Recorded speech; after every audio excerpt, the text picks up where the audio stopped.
What's up? What's up? Future me, digital me, um, you know, other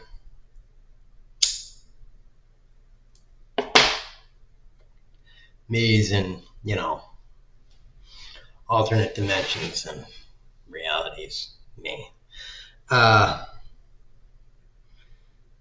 it's Sunday, and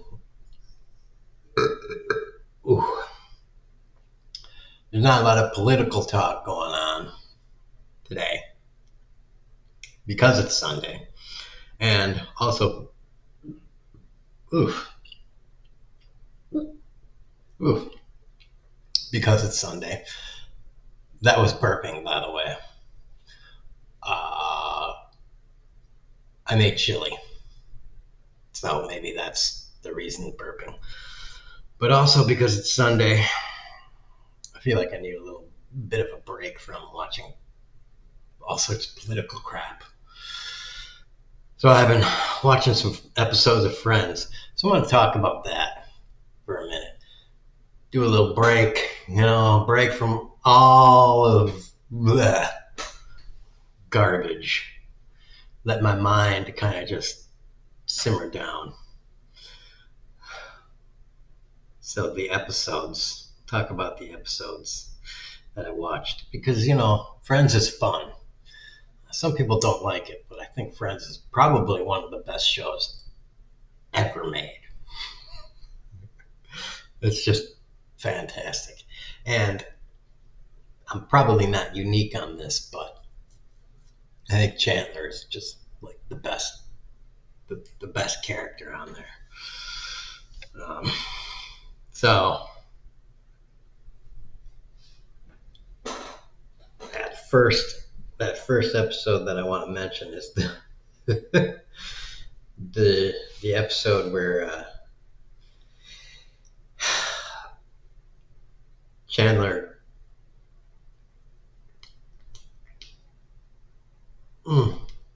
here we go. Chandler sleeps with one of Joey's sisters. Of course, he's drunk and he can't remember which one because Joey has like 7 sisters. And Joey gets all pissed off. And everyone's pissed off. And it's just like, come on.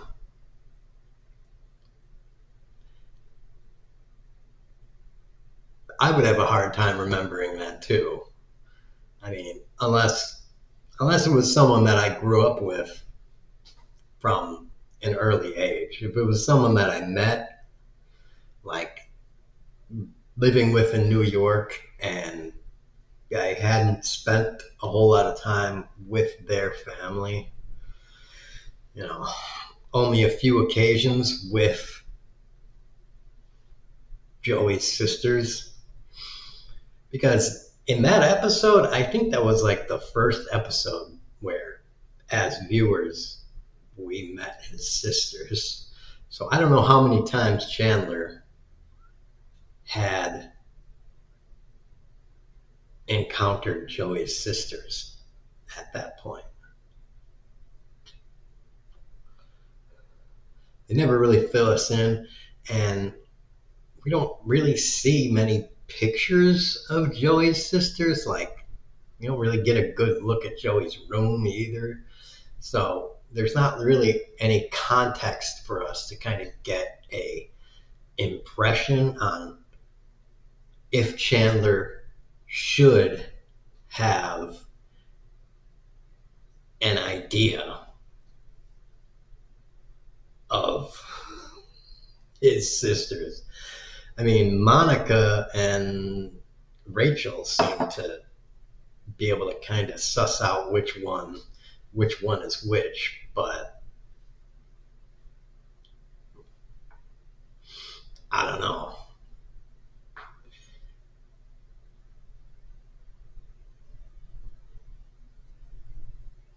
That just seems weird to me. I have never known a family that had and this is throughout my entire life,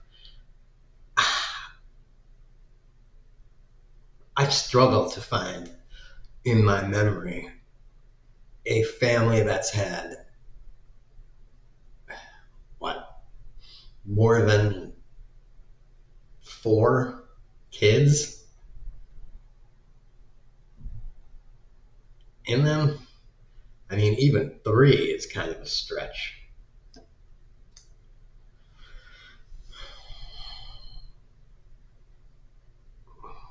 So a family, because he has 7 sisters, that means 8 children in a family. That is a huge family.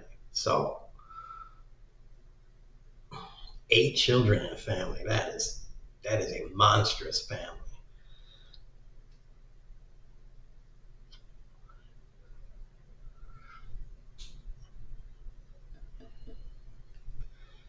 So yeah,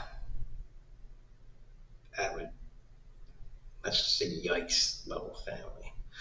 Um, I think I, I think at that point you've got to kind of give a person some leeway. And he admits to being drunk. And that was right after that last Janice thing that he went through. But I don't know.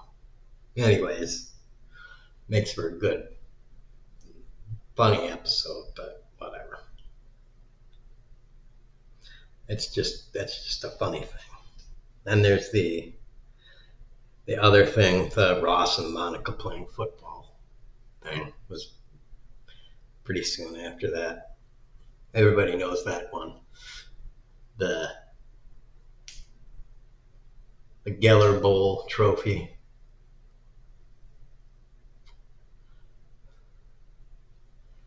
Uh,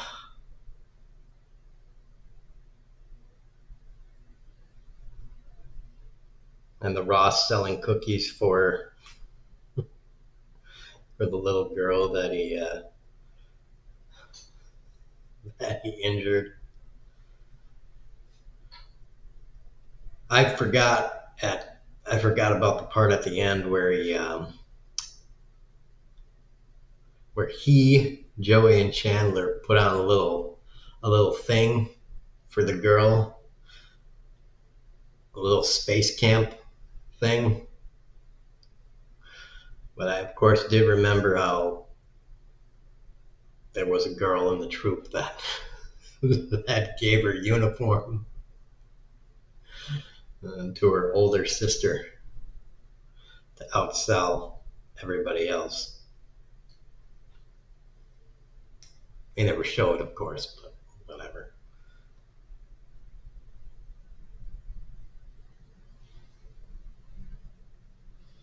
And then I skipped all the episodes about uh, going through the Ross being jealous. There were like 3 episodes. The Ross jealous, and then them having that break, and then blah blah blah thing.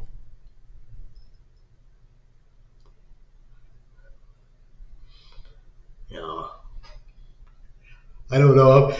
I don't know how many people. I'm kind of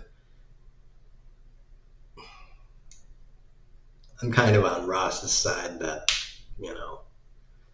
that it's weird. That I'm almost on the side of that. That's a little bit of a lame writing.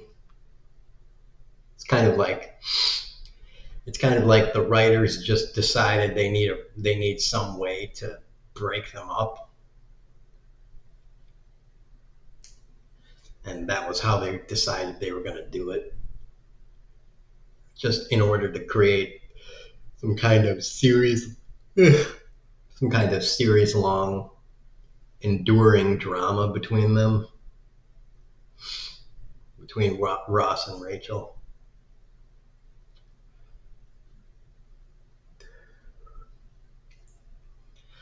And kind of that's how they were going to do it, is this weird situation.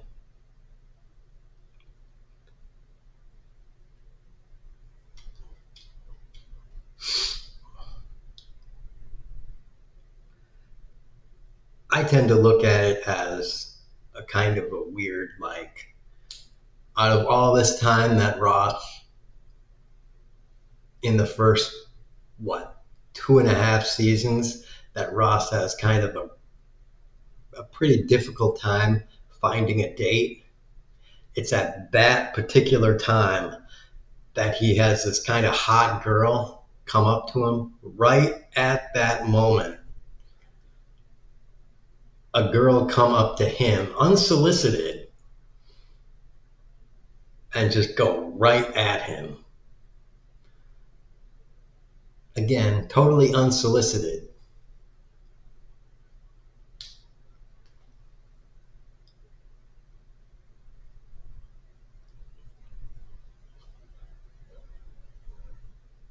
That's that's why I kind of say it's like feels it's like totally forced. But it's a TV show, so you have to just kind of, because TV, just have to like kind of ride the wave of it's a TV show. And again, the I like agree with Ross, but you have to kind of ride the TV show of she's Rachel and she's kind of stuck up, so she's going to have her opinion about everything. And Ross is also going to be like, well, we were broken up, so he's gonna have his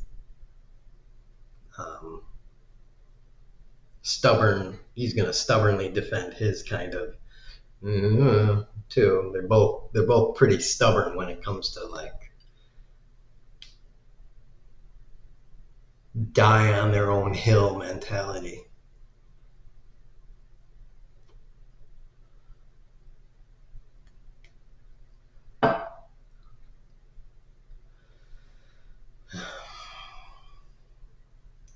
And then,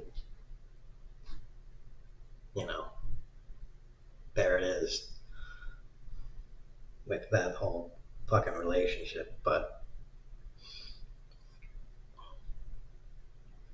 I don't know, whatever.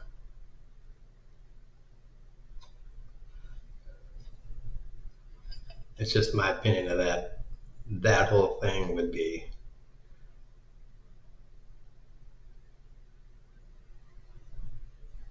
at the end of the day, I don't really,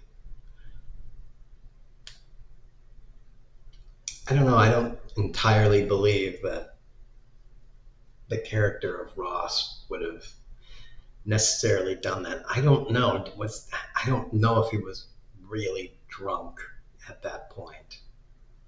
If he was really drunk when that happened, then I would be more believing of it. But I don't remember at this moment. I don't remember how drunk he was. If he was really drunk or not. If he was sober, then I don't know.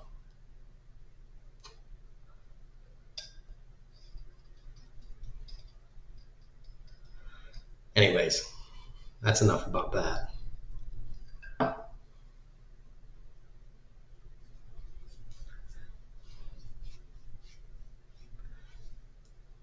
That's probably the main thing that everybody always talks about. It's like, with the whole Friends thing, it's like,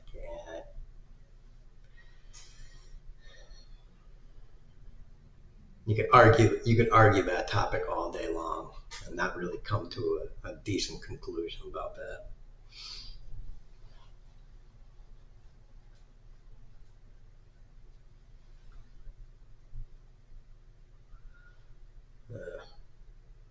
But I do like how they how they keep reintroducing the Chandler smoking thing.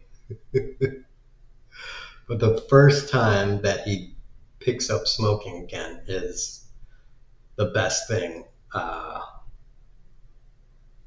with Joey smoking on like for an acting role is fantastic. Chandler tells him he's like, think of it as part of you. the part I forget how he says it, but it's like the part that was missing from you or something like that. He's like, and we're smoking. Just the way he says it is just excellent. It's just fantastic how he says it. I just love it. And then one of the episodes that I just watched was Ben Stiller on there. Ben Stiller being the guy that screams. Oh man. And him screaming at the chick and the duck as the final scene of him screaming was just, it's just classic. I just love that. So yeah, and the show.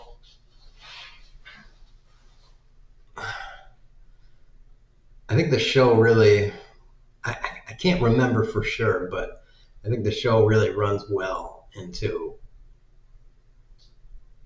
season 7 or 8, something like that, and it does start to wear thin at maybe 9 or 10. Um, but even then, it's still worth watching. But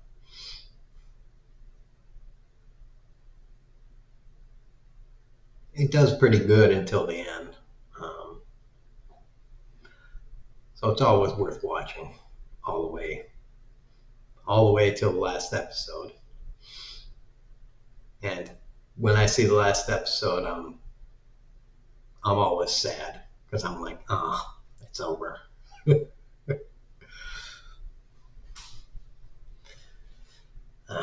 But whatever. It's a good ride. I like that the show, that Friends wasn't one of those shows that like they ended on a season where they didn't get to finish it clean, as some of those shows, you know, do.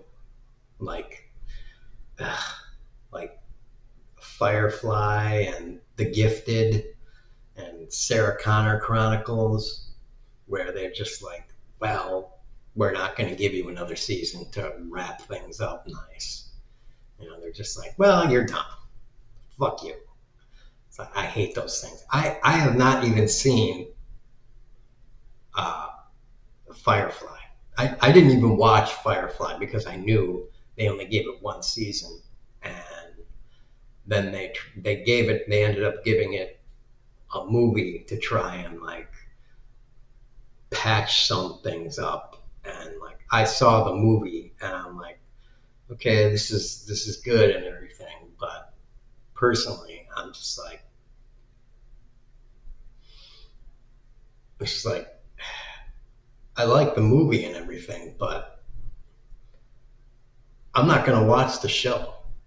Like I'm just against watching the show because the movie is really good, and it's like that show really deserves, like, it really did deserve probably at least 2 more seasons, and they could have easily, even though at the time the show didn't have the ratings or whatever, they could have just greenlit another season. It's the same thing with The Gifted and Sarah Connor Chronicles. The Gifted and the Sarah Connor Chronicles were both at a point where they needed more shit to run through to at least kind of put some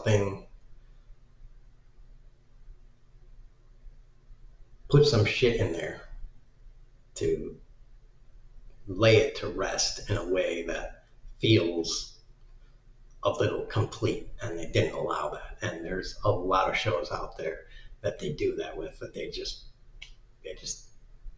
fucking end, and that's really annoying. So anyways, that's a little bit of a tangent, but I think that's something that is very worth saying. Um, so yeah.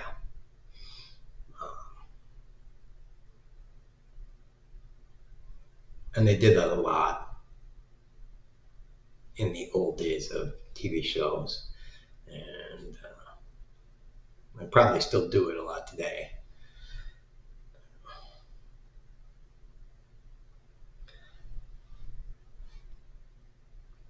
They did it with the 4400 too, and the 4400 went to like 4 seasons, and I was really pissed about that because 4400 was also, it was like you went to 4 seasons, and it was the same damn shit.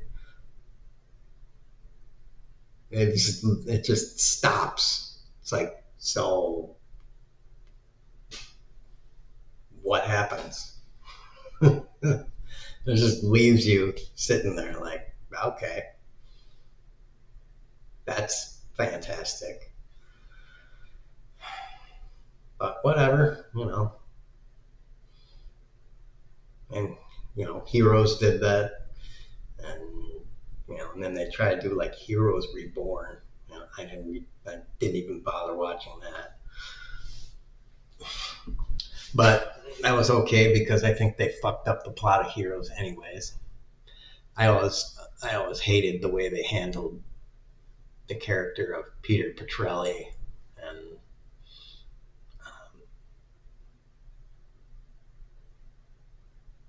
just a lot of things in Heroes. But whatever. That's a different video in and of itself, I think. So there you go. A video about shows that went too long because I started talking about other stuff. But there you go. Friends and other shows. And I'll end this video the way I end everything. Tax rich people and